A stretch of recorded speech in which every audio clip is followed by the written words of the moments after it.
आंब्याच्या सीझनमध्ये हमखास बनावा असा गोड पदार्थ आहे आंब्याचा शिरा. घरातल्या कुठल्याही एका वाटीचं प्रमाण घ्यायचं आहे. 1 वाटी रवा, पाऊण वाटी तूप, 1 वाटी साखर, 1 वाटी आंब्याचा पल्प, 2 वाटी पाणी आणि 1 वाटी दूध घेतले. दूध नको असेल तर 3 वाटी पाणी चालेल. सुरुवातीला पाऊण कप तुपातलं थोडंसं तूप काढून घेतले. तूप पातळ करून मगच पाऊण कप घ्या. त्यामध्ये रवा आपल्याला मंद आचेवरती एकदम खमंग परतून घ्यायचा आहे. मंद आचेवरती रवाचा खमंग परतलात ना तर खूप छानपैकी परतून निघतो आणि त्यामध्ये खूप छान तूप सुटतं.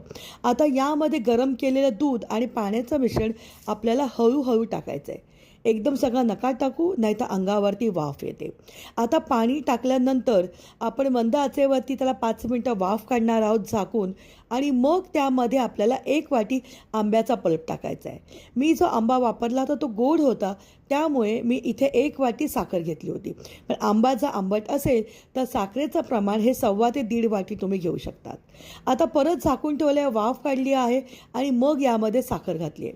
साखर घातल्यानंतर छानपैकी मिक्स करायचं आहे आणि मंद आचेवरती झाकून आपल्याला 10 ते 15 मिनटं ठेवायचं आहे. आता उरलेलं 2 टेबलस्पून जे तूप मी काढलं होतं ते यामध्ये टाकूया. जायफळ वेलची पावडर टाकायची.